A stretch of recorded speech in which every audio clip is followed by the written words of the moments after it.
Hello, good evening, everyone. Welcome back to Real Reds Talk, an authentic football fan channel dedicated to Manchester United. This is your breaking news show. Another odd game on Sunday that's just gone by. It's getting to the gritty part of the season now for Eric Ten Hag, and they'll be desperate to finish this final quarter with a bang. Alongside me today, we've got Sam, Adam, and a surprise Chive, which we won't speak about on air. How are we doing, lads? Yeah, good man. Good. Yeah, good start to the week. Okay. Relative 7 out of 10s there, I'm guessing, from all three of you. Yeah. Seems all right, which is better than usual, I have to be honest. We're going to discuss the striking situation. So Harry Kane and Victor Osimhen heavily linked with Manchester United. We've had a few news developments on them, so I'm going to talk to the lads with specifics in regards to the striker situation. We're going to discuss the injuries that we currently have. Alejandro Garnacho's out for several weeks. Eriksen's out until April. Donny out until the end of the season. Casemiro suspended, etc., etc. The list is ongoing, and a couple of doubts for Thursday. So are we in real trouble of being able to compete on all fronts, and could it be a worrying time for United? I'll ask the lads about that.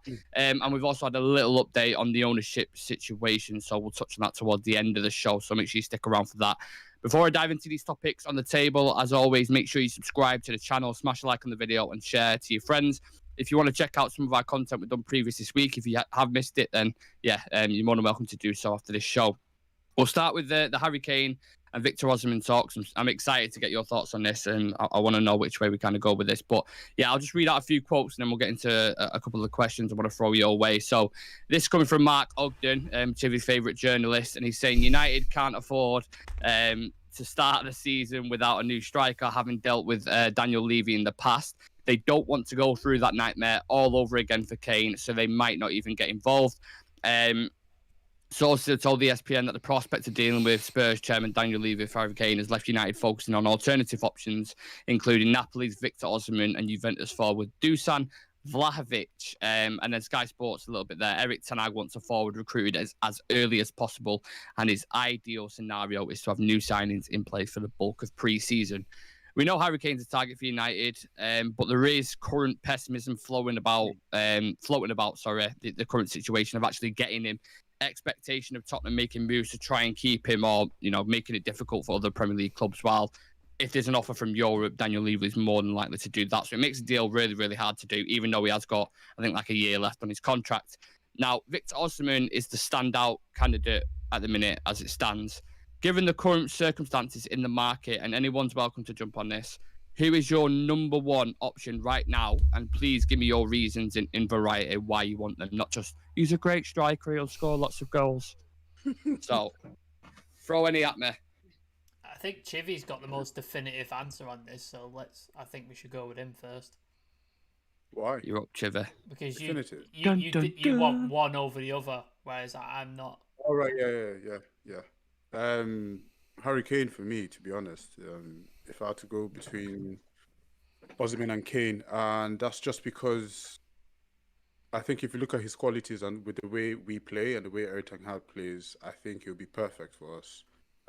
We need not just a goal scorer, but an intelligent player who's able to drop deep. We've seen how Harry Kane's game, he's a team player as well as a target man, as well as the leading role, as well as the leading man in Tottenham. Sorry. And I love the way he reads the game and connects with the players around him. Now, the thing about Osimhen is, and what I've noticed is, the team plays for him. Everybody plays for him at Napoli. And with players like Marcus Rashford, Anthony, Bruno, yes, they play as a team, but then they are also big players in their own right, But everyone at Napoli sort of just plays for Osimhen, and that allows him to shine. I don't think you get that sort of... I don't know if you guys understand what I'm trying to say. I don't think you get that sort of cooperation from everyone, because everybody else is kind of like a goal scorer. Single-minded. Yeah, they're all sort of single-minded, but they all view Osimhen as the man. And in Italy, and the way... And another thing is, I watched one of his goals where he wins the ball in the middle, gives it to a midfielder, and just runs into the box. They play on the wings, play it in, one touch, and it's in.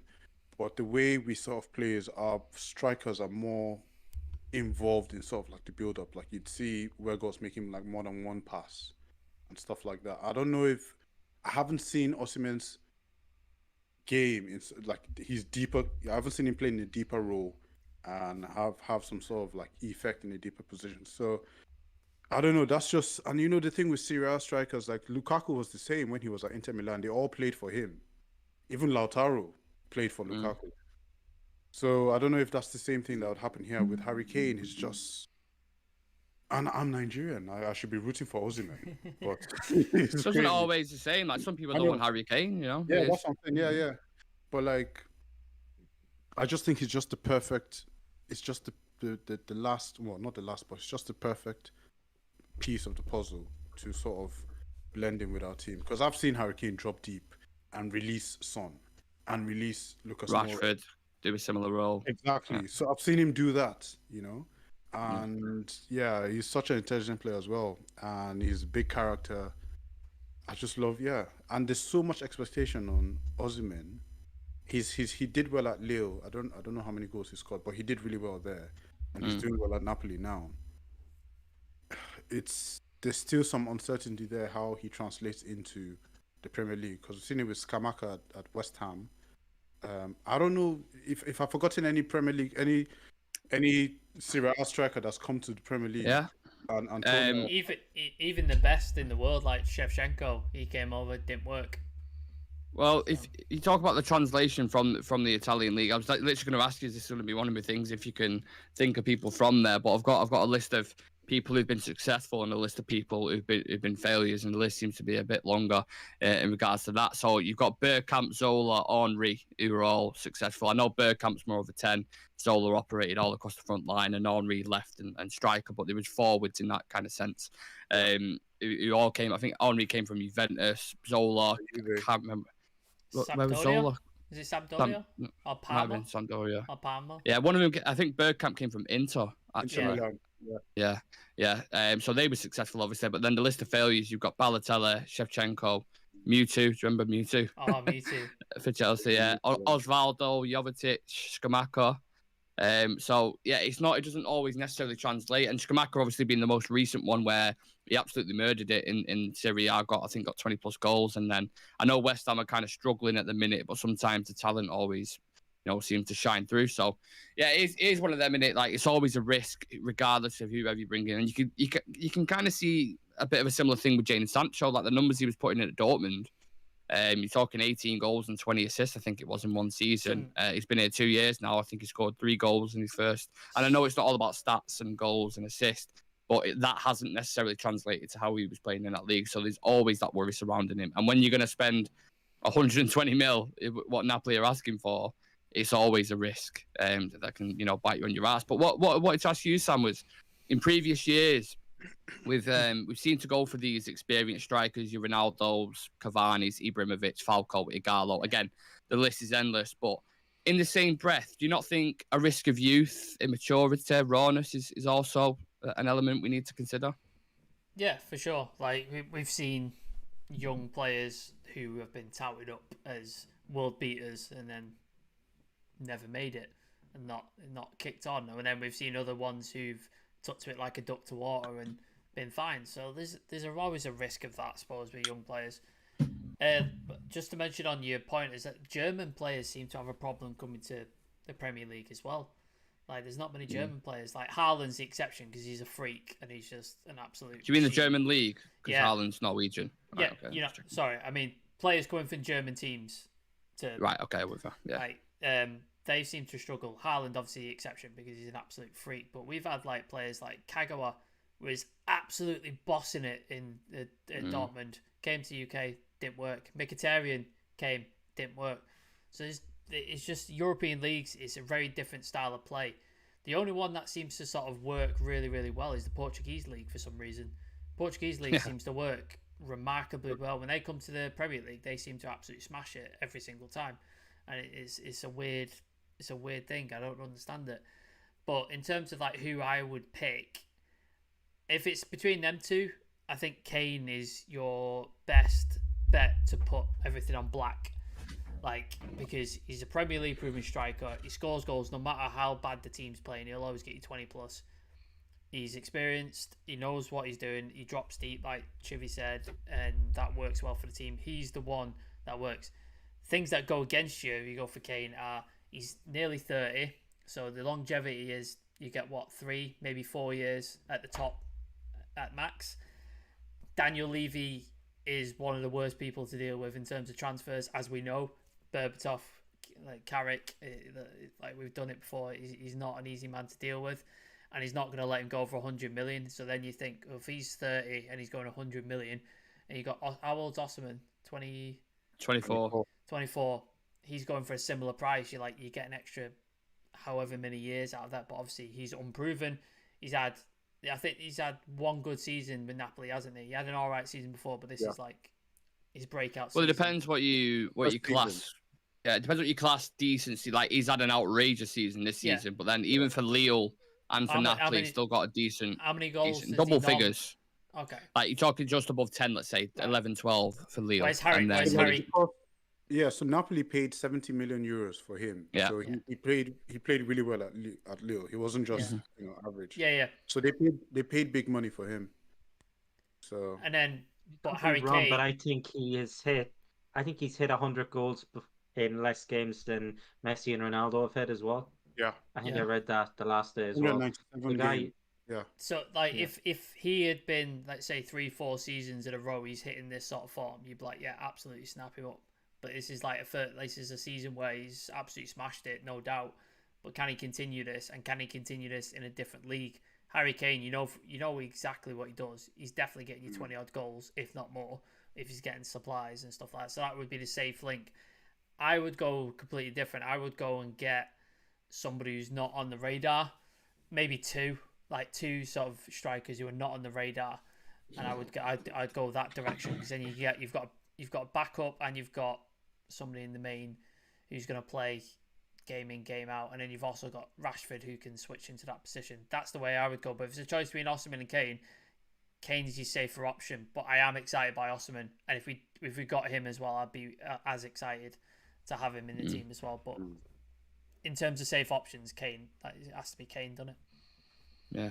Just on that, Adam, I want to bring you in on this because I'm curious to know. Curious to know who you want to bring into the side and who would fit our system the best. Is there anyone outside of Osimhen and Kane who you're looking at who you think, could definitely do a job for us? A good age profile, good price. I'm looking at it in a sense. I think we need more than just one striker. I think we need someone who's absolutely world class, and then maybe an understudy to that. So Sesko. I think we do. Sesko is a good example, and I've seen the name thrown about a few times, and I won't be opposed to it. Is Evan Ferguson from Brighton, young, Irish fella, tall, strong. He's raw. He's raw. He's one of them ones. Yeah. Can you imagine him? Imagine him under Ten Hag then, and as maybe an option to come off the bench. I think he'd be a better option than the likes of who we currently have, Weghorst up front.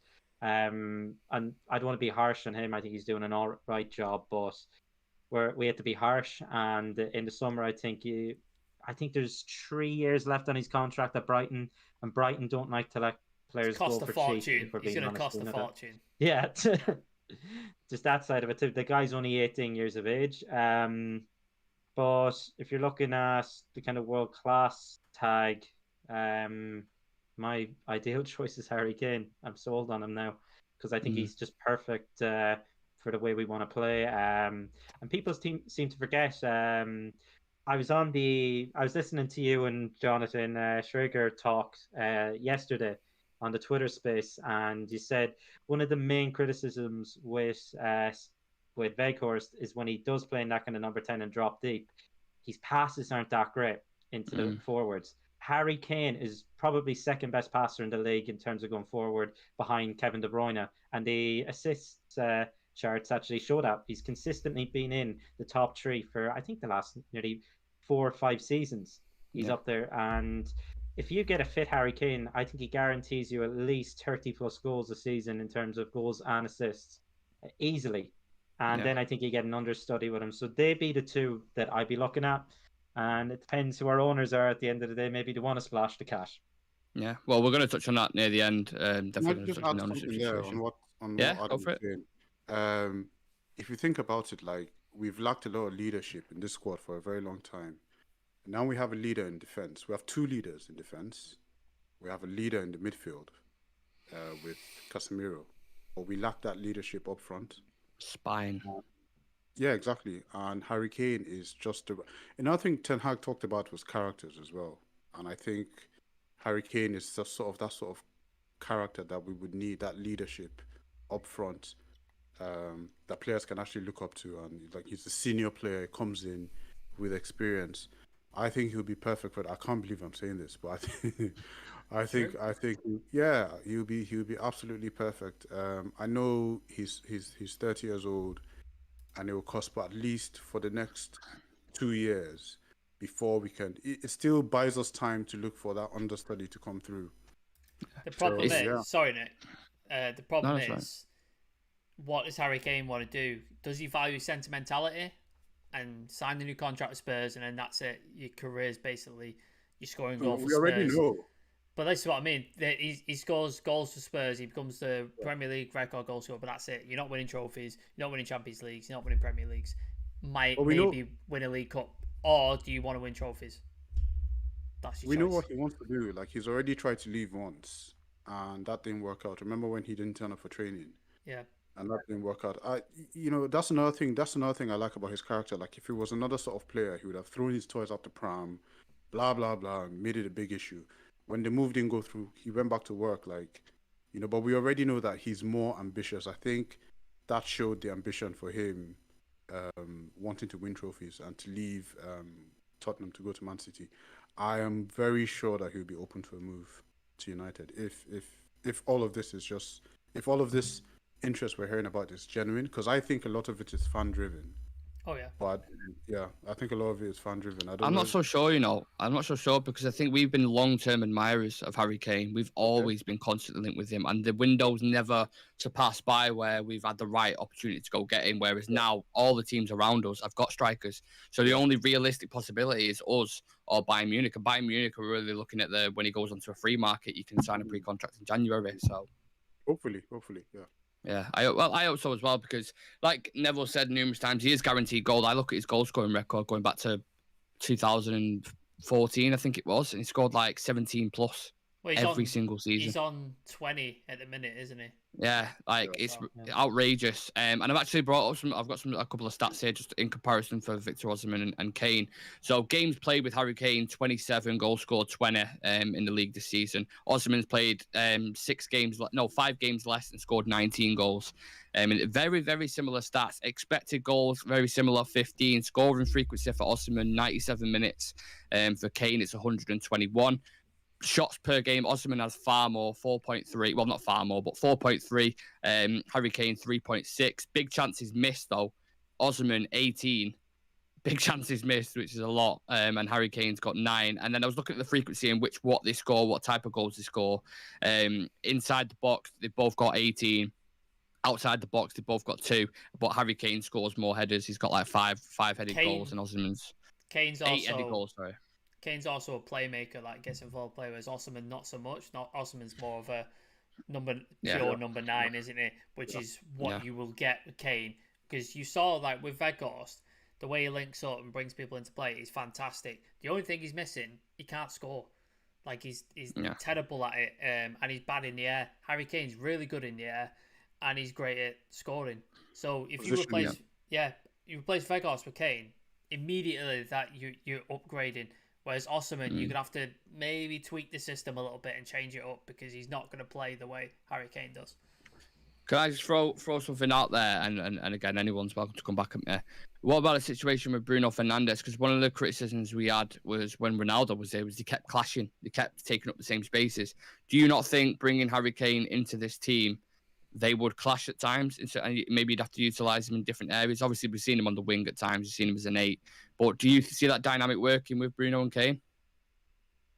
Yeah, 100%. It worked with Christian Eriksen, didn't it? And I think with Ronaldo as well, like Kane is more of a team player. and Ronaldo wasn't a team player. Ronaldo was all about Ronaldo.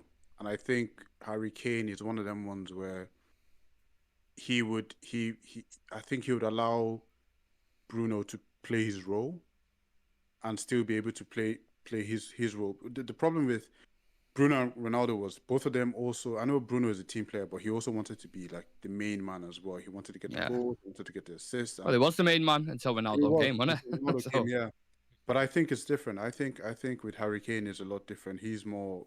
I don't see that happening with them at all. Okay. Yeah. Just think it's interesting how it'd work. I'm sure Ten Hag would find a way to fit a world-class striker. Well, it might not be world-class in Sam's books, but a very, very good striker, nonetheless, up top. There's a little bit more on strikers, but I want to talk about injuries as well, so maybe I'll save a little bit for that.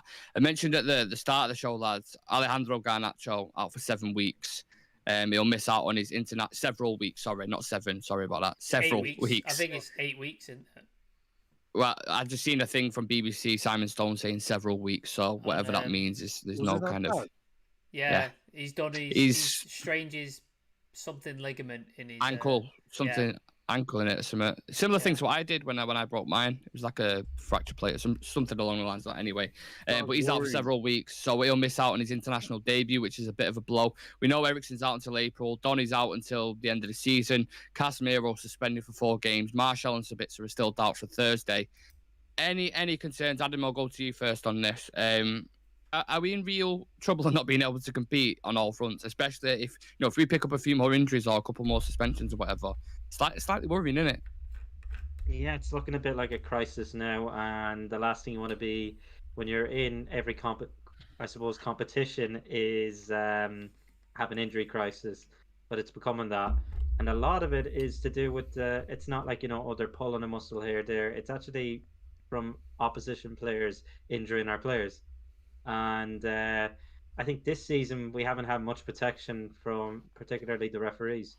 The way done, you've seen, was it Andy Carroll got away with 3 similar tackles, and eventually it ended up injuring Eriksen at the time. Garnacho 2 scissors. I know Walker Peters won the ball, but so did Casemiro at the weekend. So he was livid about that, wasn't you? He was absolutely livid. I could see it in the comment section. It was on the watch along. There was like 9,000 comments about him going, "This ref's a fucking joke. The officiating's shocking." Just absolutely going in on him. Oh, I nearly threw a bottle at my TV behind me there. Honestly, I was ready to get the first plane over to Manchester to Anthony. What's his name? Anthony Taylor. Taylor. And then Mariner too. Anthony Taylor and Mariner. Honestly, but we had to live with it anyway. Sadly, we have the Europa League. We're lucky we have a bit of a cushion that might delay us. I think we have the 2-week break from that. Then we're not playing them the following. They have to do the whole draw again, so we have a bit of a break from that. But then we have FA Cup coming up against Fulham, and that's a one-off game as well. You have to remember it's not 2 legs. We are home, but it's looking like you're going to be seeing some of the youth team come in. And this is down to the recruitment. We let go of the likes of Ronaldo and Cavani over a year ago. We never really replaced them, did we? We got Weghorst in on a loan, and then Martial is injured as well. So that's why I think we need 2 strikers as well. But I am worried now, and it's coming to the point now. What do you like? You see, we have the FA Cup this soon, and we have these many injuries. So it's a bit like, if you throw away the Europa League, but I think we're already through anyway. If you throw that away, right now we're going to be in doubt for that FA Cup tie as well, even against Fulham. I know they lost 3-0 against Arsenal, but they are a very, very fit team. And right now, our team are just ran into the ground. They're tired, and nearly half the squad is injured. So it's becoming a crisis right now. It is. Yeah, I do feel like that in a minute. I'm slightly worried that the wheels might start falling off a little. Maybe that's me being pessimistic. I don't know. But do you remember that title talk, Sam, a few weeks ago? That's absolutely. I think some people have forgotten that, aren't they? Yeah, I mean, we've said on the channel we were never in it. we didn't expect to be in it, just because, like we said, squad depth is severely lacking, and we're only a couple of injuries away from it all going tits up, and it seems like it's happening right now. Do we know what's wrong with Sabitzer, by the way? Do we have any idea? Okay. I'm going to get onto that. Don't worry about he's that. been called up to the Austrian national team. So, like, is he fit? Is he not fit? Like, what's happening? Do we play? Like, I don't. That Anthony won it, like, pre-World Cup. So, I don't know what's up with him. Zidane Iqbal's disappeared from the team as well, which is worrying. I don't know what's going on with him. Like, he was on the bench regular. Mainu replaced him. Yeah, he's overtaking him, hasn't he? So we might see the likes of Mainu coming in and stuff like that. That might be happening. I'm not worried about the forward line. We've got plenty of replacements. Like Garnacho is a big blow because I think he's impactful off the bench and he's a very effective player. But we've got Sancho, we've got Rashford, we've got Anthony. Especially if you need that 1v1 element, though, that's where Garnacho comes in and you can really. But we have got Palestri as well. Like, I think Palestri's been underutilized. I think we need to give him some game time because I think when he's being offered a new contract, by the way, just putting out there. Sorry. Good. Just to, That's good. That's good. So he needs to be utilized. So I think we've got options in the forward line. So I'm not too worried. But the midfield is looking bare bones at the minute, isn't it? Like we're like for Fulham, we're looking at possibly McFred, aren't we? Because there's no Casemiro. And it's mad because we've yet to see certain this is what I want to throw a question to Chive. We're yet to see relationships on the pitch yet after certain players, like some of them haven't played with each other, which is mental. We yet to see Sabitzer and Casemiro for full 90 minutes together. Martial, Rashford and Sancho haven't played together for consecutive games, I don't think. They looked amazing in pre-season, and then we haven't really we've seen them coming off the bench the other day, like I've seen out the Avengers, and we was like, oh shit, like this looks like, this could be decent. The back four haven't played regular in terms of everyone together. Like you're starting to see a bit more now, Wan-Bissaka, Shaw, Lisandro and Varane, but people being taken out constantly. Like it's important to identify the key relationships on the pitch, and it's Chivid. Like I think about Liverpool, and when I know we all hate them, but when they won the league and when they won the Champions League, like their team, you can name it 9 times out of 10 every single game, and I don't feel like we've got that with ours. Yeah, but I think that's due to injury, especially with the Sabitzer that's due to circumstance really with Sabitzer and Casemiro, because he got the red card at Crystal Palace, I think. Yeah. Casemiro. Yeah. And then he missed a few games, and we never really saw that dynamic together. It's one of those things that I suppose, if you look at the Liverpool team when they won it, that was Jurgen Klopp's third, fourth year, I think. It was his fourth year. Yeah, because late 2000s, wasn't it, when he first came in? I think, was that 2000? It's around No, what am I thinking? It's 2023. What am I about? No, weren't late 2000s. No, he came in 14, 15, I think, season. Yeah. He's been 7 years. Yeah, he's been at 8 years. Yeah. You're right. Yeah. But the point I'm on about. He had time to build his team, get his players in. Now this is Ten Hag's first season. He's I don't think he spent a calendar year with this lot yet. So yes, there's going to be chop and changes. Some of the players are his, some aren't his. I still believe he's still learning about his players on the training pitch up until this moment. So it's going to be hard to see that sort of partnership develop in such a short period of time, especially with Casemiro, who came in later, and he needed time to bed in. McTominay actually kept him off the starting lineup for a few games. Yeah. So it's one of them ones where I think before we start seeing those kind of partnerships, it would take maybe a year or two. I'm actually happy with how we've become a team in such a short period of time, especially with the back line. And I think that's what saved us a lot this season, because we haven't scored that many, like an overwhelming number of goals, but we've managed to not concede a lot. And that's thanks to the defense. And you could see that in the Liverpool game, the first leg, when we played at home, where you could see it was like the beginning of a partnership with Varane and Lisandro and Dalot. They looked like they played together for like a year, like the way there was a lot of chemistry there. So I think if you give the manager a few more, give him a year. This time next year, would have his players that have all bedded in, and we'll see more of those sort of partnerships on there. Yeah, it's not like I'm lacking patience with it, and I'm like, oh, really? What? Because I understand the circumstances, I understand what's going on, so it can't. I'm just really excited to see certain players work with each other, especially on a frequent basis, so they can understand each other's patterns and stuff. And I thought that was really nice with Bruno and Eriksen when they started playing together frequently. You saw that like their chemistry on the pitch is really good. They unlock each other. So I just want to see more of that, and I want to see how it would develop with someone like a Sabitzer and Casemiro, mainly because I think Sabitzer offers more physicality as well in that role, and he can be creative. So I just think it's an interesting dynamic. Sam, you touched on the clarity issues on the injuries before. Can any of you guys tell me the specific injuries our current players have right now? Garnacho's got the ankle injury. Eriksen, is it a knee he's got? I have no idea. Sabitzer, I've got no clue. No idea what's wrong with Sabitzer. Donny's done something with his knee ligaments. I can't remember the specific ligament, but I know it's a CL, was it? It was a tackle, wasn't it? Yeah. So his ligament's done. Martial? Do you know what's Martial, God knows. Like broken pube. Yeah. Like there it is. Like just pube. Like is somebody put like is a witch doctor put a whammy on him or something? Like I've got no idea what's wrong with Martial. I really don't know. Yeah. He's training. Yeah. Is he? It's back in training, but training? you have to... He's been training. Yeah, he's been training for over 2 weeks now, and he's been doing individual training. But I think what Ten Hag said the other time was like he wants to make sure like he's fully back to fitness.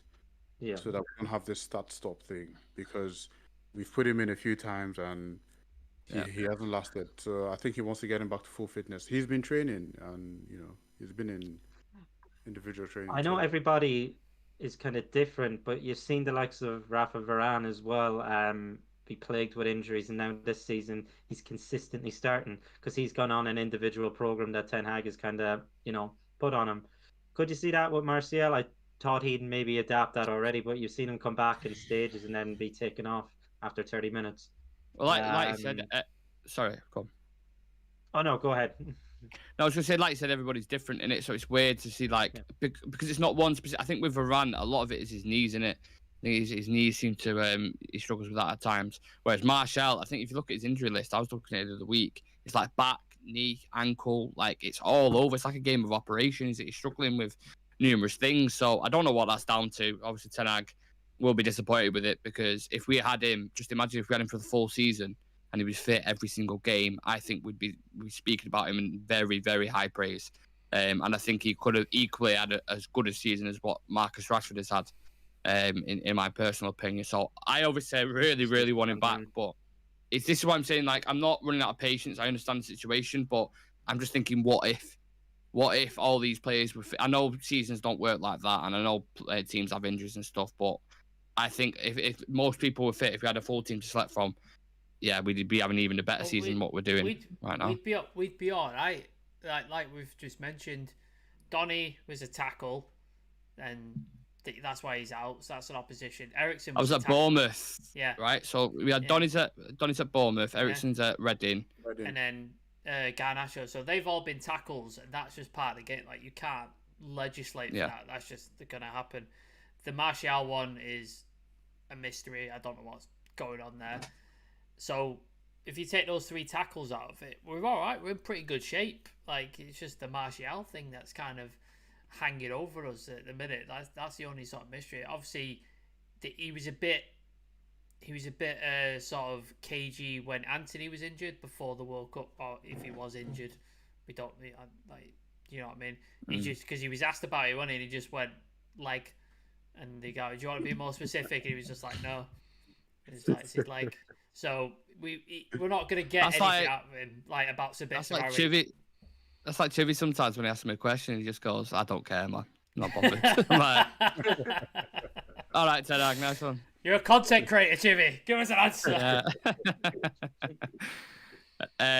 Yeah, I don't know how to kind of segue from that, but yeah, let's see who we go and get in the summer, because I think it's interesting. We're going to need, like Adam said, maybe 2 strikers. I don't know. Definitely. I have no idea who we're going to identify, if we're going to go get another centre midfielder, if we're going to go get another centre back. Very, very interesting. And that correlates to the ownership situation. I found my segue. I want to discuss this very quickly if we can. Fabrizio Romano speaking on the United stand today, and Rob Dawson's released a few quotes in terms of updates on it. Sheikh Jassim feels that his bid is the best one in terms of investments into the club across all departments of Manchester United. The second stage of the sale process could be concluded by the end of this week. And after the second stage of the process, interested parties will be invited to submit new offers for Manchester United. So we're heading into the second part of it now. Of course, the first few bids were a couple of weeks ago. I can imagine there's been many discussions going on behind the scenes. I believe more detailed access is being given in terms of financial records, commercial deals, like they're having a proper deep look at the club. So it's getting closer and closer and closer to where we want to be in certain people's opinions. However, both public buyers, Sheikh Jassim and Sir Jim Ratcliffe, both stated they will not overpay. Where do we see this threshold with the Glazers? How hard do you think they're going to bargain it? Do you think they're willing to be like, yeah, we'll drag it over the summer? Are you worried about the upcoming transfer window? Talk to me, please. They've said, haven't they? They've told internal Manchester United staff there will be clarity over the situation before the end of the season. So it seems like... You believe that? Glazers, God knows, you know what I mean? I have no idea with the Glazers. They could tell you the sky is green, couldn't they? And you just be like... Green and gold? So I think it's all negotiation tactics in a minute, but they're playing it out in the press and in the public. It's like Sheikh Jassim's like going, oh, I'm not going to be overpaying for it. I'm not going to be taken for some mug where just chuck a load of money. Like, so he's putting that out to indicate he's not going to overpay. The Glazers are now like, oh, it might go on to the end towards the summer because they're like, oh, maybe we don't want to sell, so they get people to... Like, it's just all negotiation bullshit. It's just all business. They'll arrive on a figure where they both get what they want. They both... What is that figure?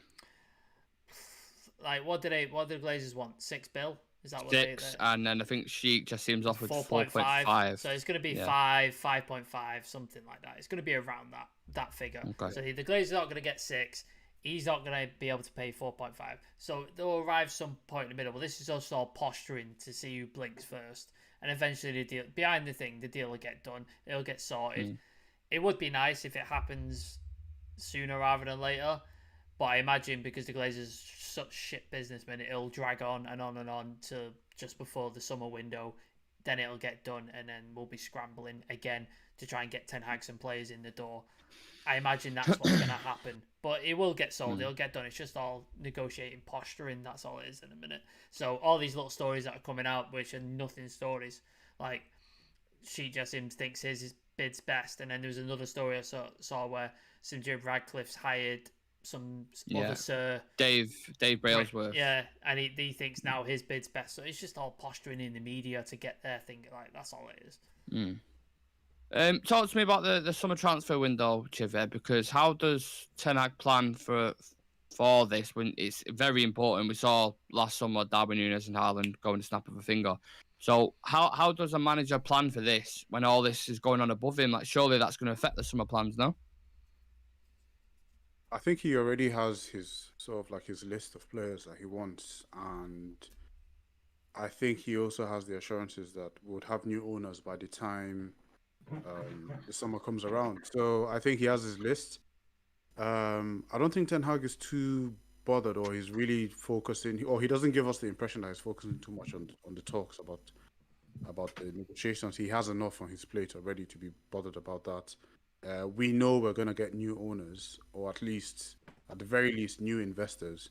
And anybody who comes in, or if the Glazers remain and they get this investment, whatever happens, we are going to have to spend money in the transfer in the summer. And I think Ten Hag already knows what he's going to get. He's someone that, remember when he first got the job, I think he cut his holiday short because he was like, there's work to be done, basically. I don't think he's the kind of person that'll leave a lot to chance.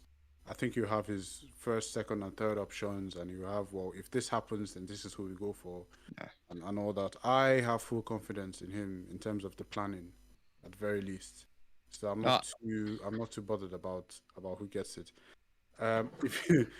According to Twitter and all the Arab journalists on Twitter that I follow, they pretty much think the deal is done. That's what I've seen. A lot of. It's just a question of price. That's it. It's gonna be 5 billion. Yeah. Like no one's gonna pay 6, and the Glazers know that nobody's gonna pay 6. It'll be 5 billion. And, I think the Qataris have it, to be honest. And they won't get 5 billion next year either. Like, it has to be now, otherwise they ain't getting.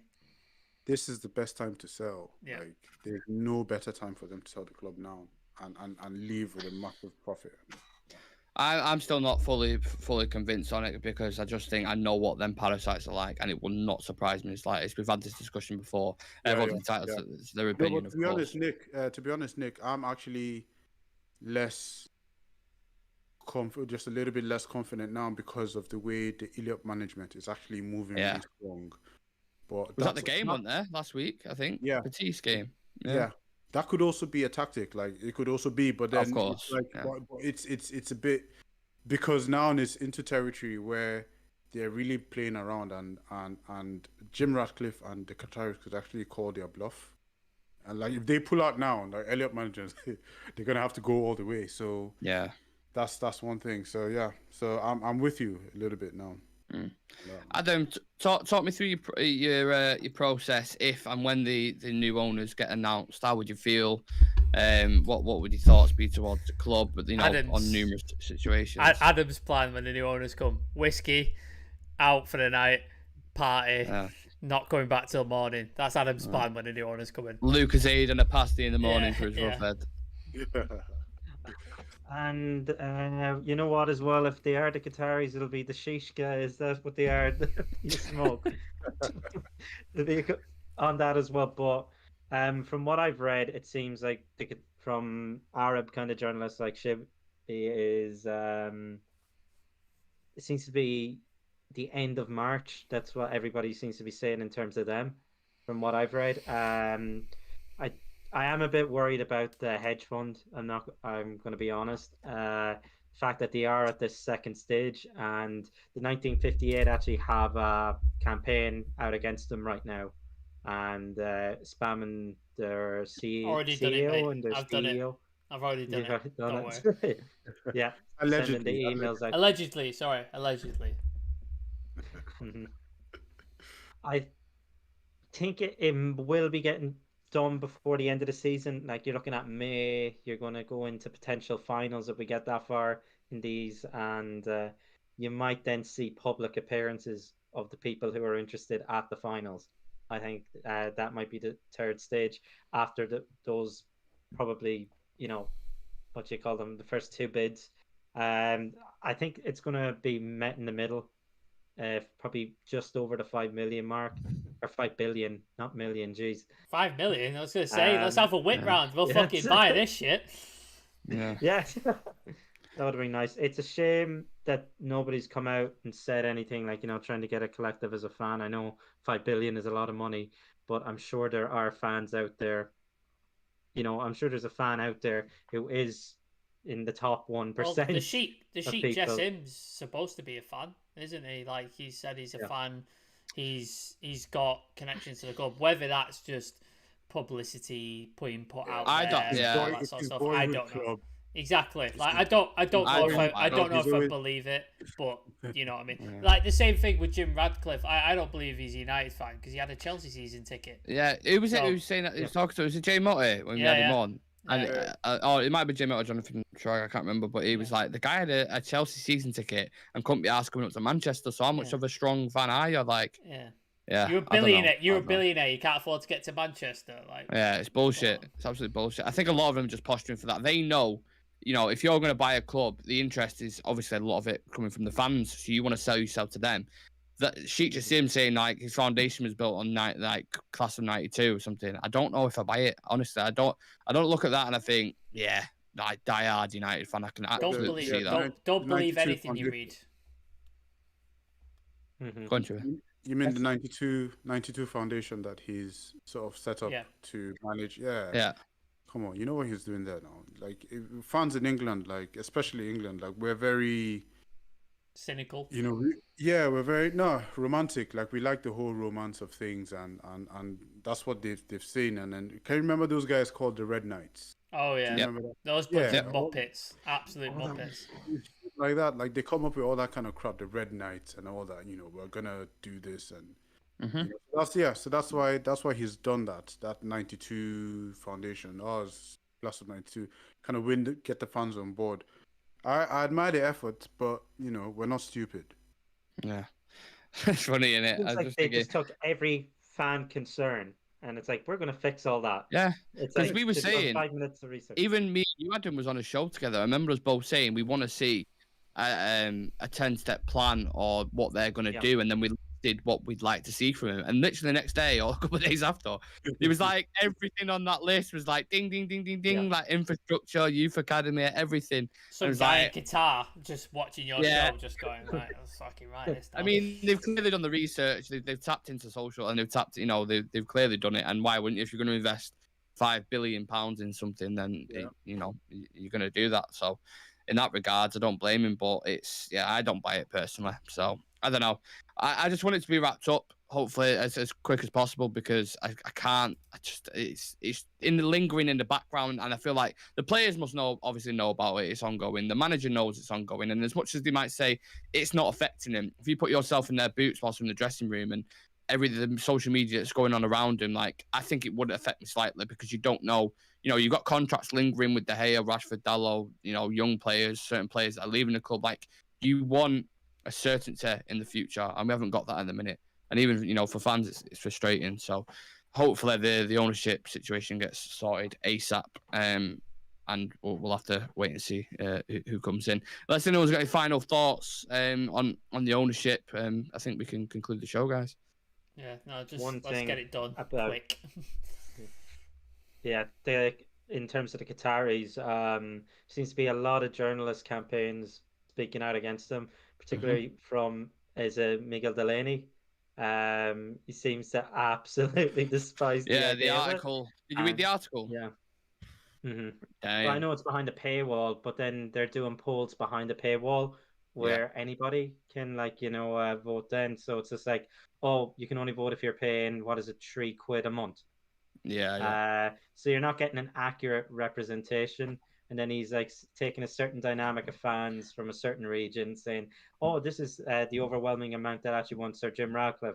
He seems to be pushing that narrative. I know media push narratives, and you've seen it particularly with the BBC in recent weeks as well. But you just have to look at the facts. Fuck the Tories.